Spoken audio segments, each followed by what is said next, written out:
అన్న మీరు దళితుడేగా? నేను మనిషిని బాను, మనిషివి, నేను మనిషిని. తర్వాత అంటే ఈ ప్రజాస్వామ్యం మిమ్మల్ని దళితుడుగా నన్ను అయితే అంటరాను చేశారు, నన్ను అంటరాను చేశారు. మొన్న పిఠాపురం పవన్ కళ్యాణ్ అంటే ఆంధ్రప్రదేశ్ ఉప ముఖ్యమంత్రి పవన్ కళ్యాణ్ గారి నియోజకవర్గంలో దళితుల గ్రామ బహిష్కరణ జరిగింది. విన్నారా మీరు? చూసారా? విన్నాను. ఏమంటారన్న దాని మీద? సురేష్ అనేటువంటి ఒక ఎలక్ట్రికల్ పని చేసేటువంటి కుర్రాడు అవును ఆ గ్రామంలో విధి నిర్వహణలో భాగంగా ఏదో కరెంట్ పని చేస్తుంటే షాక్ కొట్టి చనిపోయాడు. మీ దృష్టి కూడా వచ్చింది వాస్తవం. ఇప్పుడు చనిపోయినప్పుడు ప్రభుత్వం నుంచి నష్టపరిహారం మాకు ఇంత కావాలని వాళ్ళు డిమాండ్ చేశారు. అక్కడ 5 లక్షలు అయ్యా, 2 లక్షలు అయ్యా, 2,50,000 అన్నప్పుడు ఆయన ప్రాణాలను కోల్పోయే వాళ్ళ కుటుంబం, తర్వాత ఆర్థిక ఏదో వాళ్ళ కుటుంబము తర్వాత అంతో భూవ తినాలంటే ప్రభుత్వం నుంచి ఏదో కాంపెన్సేషన్ కావాలని కోరుకుంటారు. అరే చనిపోయింది కాకుండా మేము ఇచ్చిన డబ్బులు ఇంతే తీసుకోకుండా మీరు మన గ్రామంలోనే ధర్నా చేసి పవన్ కళ్యాణ్ గారికి చంద్రబాబు నాయుడు ప్రభుత్వానికి వ్యతిరేకంగా ధర్నాలు చేస్తారా? కాబట్టి ఈ ఊర్లో ఉన్నటువంటి మాలమాది కొడుకులకు ఇలా మంచినీళ్ళు ఇవ్వకండి, టిఫిన్ ఇడ్లీలు ఇవ్వకండి, ఛాయ్ పోయకండి అని ఏమంటారు, గ్రామ బహిష్కరణ చేస్తారా? మరి అక్కడ ఉన్నటువంటి దేశభక్తుడు, సనాతనవాది, హిందువులు, ముస్లింలు, క్రైస్తవులు ఎవరు కాదు, అందరినీ సమానంగా కళ్ళల్లో పెట్టుకొని చూసుకుంటే సనాతన హిందూ అన్నాడు కదా, ఎందుకు పోలే పైల్వాన్? ఎవరు మాట్లాడలా, ఎందుకు పోలేదు అంటున్నాను నేను. గ్రామ బహిష్కరణ క్షమించరాని నేరమే. ఎంత నేరం తెలుసా? 75 ఏళ్ళు వచ్చిందన్న స్వాతంత్రం వచ్చి. నేను ఏమంటున్నాను అంటే నిజంగానే ఆయన చనిపోయాడు అంటే కింది కులాలు మాకు న్యాయం చేయమని పైన ఉన్నటువంటి అధికారులు క్వశ్చన్ చేయొద్దా? చేయకూడదు. మరి అదే కదా నేరం. ఎక్కడ నేరం అదే. స్వాతంత్రం వచ్చి మనకు 75 ఏళ్ళు అయినా కూడా, సనాతన ధర్మం ఈ రోజుల్లోనే ఇన్నేళ్ళు అయినా, స్వాతంత్రం వచ్చి 75 ఏళ్ళు అయినా కూడా గ్రామ బహిష్కరణలో దళితుల బహిష్కరణ జరుగుతుందంటే నిజంగా అంబేద్కర్ గారి టైంలో ఎంత ఉండాలి? ఇవన్నీ వీళ్ళకి చెప్తే అర్థం కాదు. పక్కన ఇప్పుడున్న టాపిక్ నే మాట్లాడుకుందాం. సనాతన ధర్మ రక్షకుడు పవన్ కళ్యాణ్ పిఠాపురం ఈ దేశానికి సౌత్ ఇండియాకి ఆదర్శం, మరో ఆదిత్యనాథ్ యోగి సౌత్ లో అని ప్రచారం చేస్తున్నారు కదా. మరి అంతా ఆదిత్యనాథ్ యోగి ఒక గ్రామ బహిష్కరణ జరుగుతుంది, ఎందుకు పోలే, ఎందుకు స్పందించలే, ఎందుకు ప్రెస్ మీట్ పెట్టలే? ఆయన నియోజకవర్గం.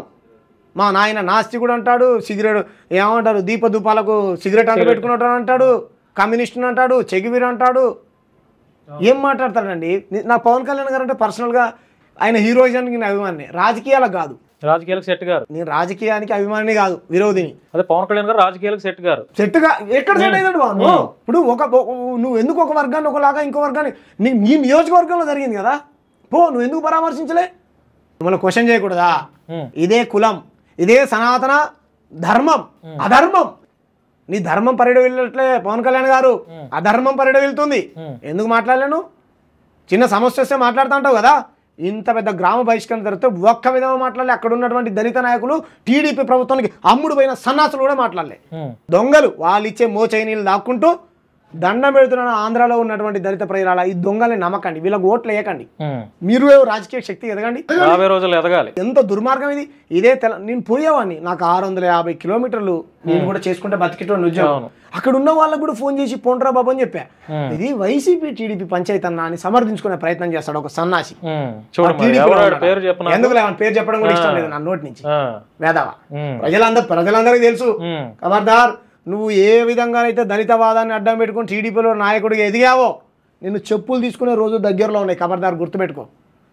దళిత ద్రోహి వెదవాడు రాజేష్ మహాసేన ఎవడైనా కానీ బ్రదర్, ఎవడైనా కానీ. నేనైతే అతనే అనుకుంటున్నా. మరి ప్రజలు చెప్తారు, నాకు అర్థమైందిలే. ఇప్పటివరకు మాట్లాడాల. మరి నాయకుడు మాట్లాడు. అంతో ఇంతో హర్ష కుమార్ గారు ఆ విషయం మీద మాట్లాడతారేమో అనుకున్నా. ఆయన ప్రవీణ్ పగడాల గారి విషయం మీద నిరంతరంగా ఆయన వాయిస్ ఇస్తున్నాడు. కేపాల్ అనేటోడు కమెడియన్, జోకర్ అని నాగబాబు గారు పసకిసా కిసకిసా అని నవ్వి ఇన్సల్ట్ చేశారు కదా. ఇంత పెద్ద నాగబాబు ఈయన చరిత్ర తెలియదు. ఈయన ఏమంటారు, ఎన్నో వందల వేల పుస్తకాలు చదివినలాగా మాట్లాడతారు. ప్రవీణ్ పగడాల గారి ఇష్యూ మీద కేపాలు డెమోక్రటిక్ వేలో కొట్లాడినట్టు ఒక సమస్య మీద కూడా కొట్లాడలే. ఎవరు? నాగబాబు గారు. కుటుంబ పాలన కాదు మాది, కుటుంబ పార్టీ కాదు అన్నటువంటి పవన్ కళ్యాణ్ ఈయననే వీళ్ళ సొంత అన్న తమ్ముడు. ఆయన ఏమవుతాడు? అన్నయ్యని తీసుకొచ్చుకొని ఎమ్మెల్సీ చేసుకున్నాడు. మరి ఎమ్మెల్సీ గారు పని చేయాలి కదా, పని చేయడు. పోయినవా నువ్వు ఏ సమస్య మీద కొట్లాడినావు? నువ్వు నేను చెప్తున్నాను కదా, కేపాల్ గారు ఈ సమాజానికి ఆదర్శం. కమెడియన్ కాదు ఆయన, కమెడియన్ చేసింది సమాజం. ప్రశ్నిస్తున్నాడు కదా, రేపు నిన్ను కూడా కమెడియన్ చేస్తారు. అదే నువ్వు ప్రశ్నిస్తున్నందుకే కదా కేపాల్ గారిని కమెడియన్ చేశారు.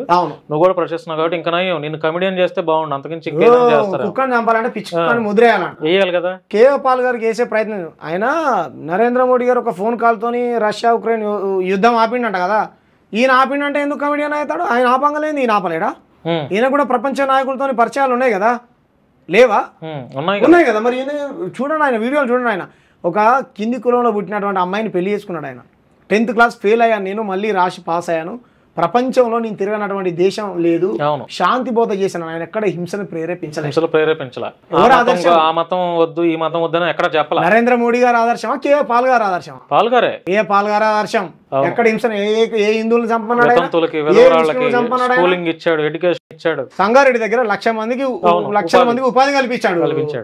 చిన్న పిల్లలకు. నువ్వు ఏ మతం అనగా నువ్వేమో ఆదరించవు, ఎక్కడి నుంచో డబ్బులు తీసుకొచ్చినా పర్లేదు.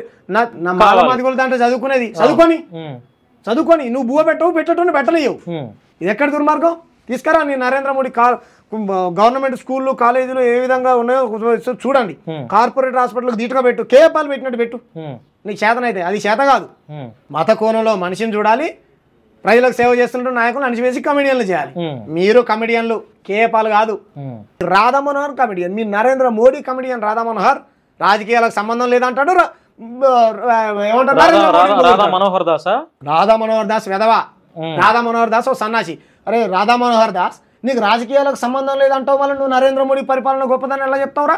ధర్మం గొప్పదని ధర్మం గురించి పోదు. అతను వచ్చాక ఈ మత విద్వేషాలు ఎక్కువైపోయినాయి. కాదు బాను, నేను మనిషిగా చూడలేని పరిస్థితుల్లో ఉన్నా. నేను ఒక రాజకీయ పార్టీలో ఉన్నా.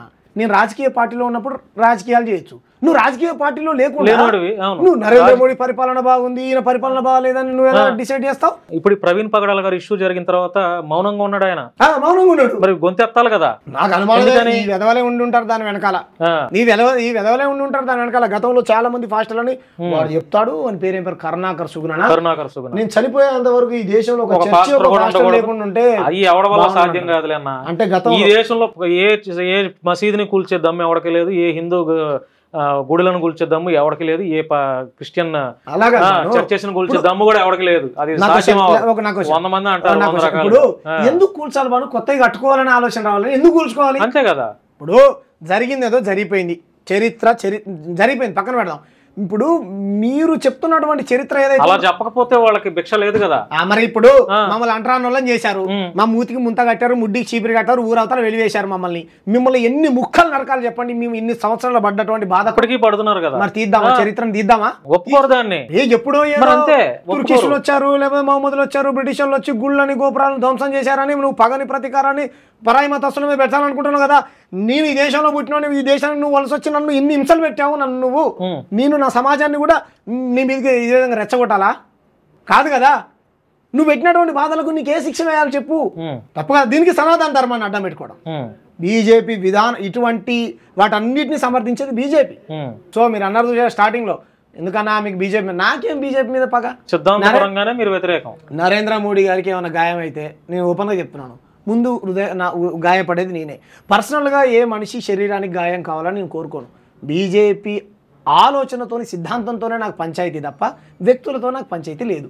రా కూర్చొని మాట్లాడదాం, అందరం కలిసి బతుకుదాం. విడగొట్టేటోడు ఉంటే క్రైస్తవుడైనా వ్యతిరేకిద్దాం, చెప్పులు తీసుకొని కొడదాం. విడగొట్టే క్రైస్తవుడు ఉంటే మనం చెప్పులు తీసుకొని కొడదాం. విడగొట్టే ముల్లా ఉంటే మనం చెప్పు తీసుకొని కొడదాం. సమాజం నుంచి వెళ్ళడం. అప్పుడు పరిపూర్ణానంద స్వామి అనే ఒక వెధవ ఈ తెలంగాణ రాష్ట్రంలో మత పంచాయతీ పెట్టి ఎంత ఘర్షణ చేశాడు. ఒక మేధావు లాంటి కంచయ్య గారిని సంపన్న నూసిగొలిపాడు ఒక వర్గాన్ని. తెలుసా ఎక్కడి నుంచి వచ్చాడు ఈ పరిపూర్ణ? వీళ్ళకి ఏం కావాలి? ఇటువంటి పంచాయతీలు కావాలి. మేధావులు అనేటువంటి మాట్లాడొద్దు, వాళ్ళ గొంతులు నొక్కేయాలి, లేకపోతే మెజారిటీ సమాజాన్ని వాళ్ళ మీద కూర్చోగలపాలి. ఖబర్దార్ మీరు అన్నారు చూసావా, అందుకే ఎవడైతే తప్పు చేస్తే, ఎవడు తప్పు చేసినా హిందువా ముస్లిమా క్రిస్టియన్ వాడి పతనం కూడా చేయాలి, చట్ట ప్రకారం చర్యలు తీసుకునే విధంగా ఫైట్ చేయాలి. నన్ను చంపడానికి వస్తే చంపడంలో తప్పేముంది? ఆత్మరక్షణ అంతే కదా. మరి ఎందుకు చంపుతా ఉన్నారు మీరు? ఇప్పుడు ప్రణయ్ ఎవరైతే ఉన్నారో అమృత ప్రణయ్లు వాళ్ళిద్దరు ఇష్టపడే కదా పెళ్లి చేసుకునేది. బలవంతంగా ఏమైనా లాక్కపోయాడా? మేజర్స్ బలవంతంగా ఒక అమ్మాయి వెనకాల అబ్బాయి బలవంతంగా పడితే నువ్వు ఖండించు, తప్పులేదు, ఓకేనా? ఇద్దరు ఇష్టపడే కదా పెళ్లి చేసుకుంది. పట్టపాటి నడి రోడ్డు మీద నరికి చంపాడు కత్తులతో మిర్యాలగూడలో. ఇప్పుడు ఏమైంది? ఆ ఇష్యూ ఏమైంది ఇప్పుడు చెప్పండి. తండ్రి చనిపోయాడు, బాబాయ్ జైలుకి పోయాడు, లైఫ్ పడ్డది, అందులో ఇన్వాల్వ్ అయిన వాళ్ళందరికీ లైఫ్ పడ్డది. అమృతకి భర్త లేడు, అటు కొడుకు లేకుండా తల్లిదండ్రులకి ప్రణయ్కి తల్లిదండ్రులకి కొడుకు లేకుండా ఇటు ఈ అమ్మాయికి తల్లిదండ్రులు బాబాయిలు మొత్తం అంతా నాశనం అయిపోయింది. చిన్న ఆవేశం. దీనికి కారణం ఏంటి అని అంటే నేను కింద నువ్వు పైన అనే భావన ఉండడం వల్లనే కదా. ఒరే నాయన ఈ ఒక కులం కింద కాదు, కులం పైన కాదు, మనందరం మనుషులం అనేటువంటి పరివర్తన మనం సమాజంలో తీసుకురావాలి. కానీ వీళ్ళు ఏం చెప్తారు పొద్దున్న లేస్తే? ఇటువంటి వాటి మీద డిబేట్ పెట్టండి, తప్పు లేదు. ఎంత వాడు చెప్తాడు రాదామన్నారు, యేసుప్రభు ఎవరికి పుట్టాడో తెలియదు అంటాడు. ఏమనాలి విని చెప్పండి? ఏదో చెప్పు తీసుకొని కొట్టాలి చెప్పండి? అల్లా ఎవడికి పుట్టాడు ఏమనాలి చెప్పండి విని? అరే నీకు నచ్చకపోతే నువ్వు నమ్మకురా భయ్, నచ్చినోడు నమ్ముకుంటాడు. నువ్వు నమ్మే దేవుని వాడు ఏమైనా క్రిటిసైజ్ చేస్తే చెప్పు, పెడదాం మన మీద చర్చ. రగిలిపోతుంది కడుపు. అరే పొద్దున్న లేస్తే ఇదే పంచాయితీ, మంచి కోరుకోరు.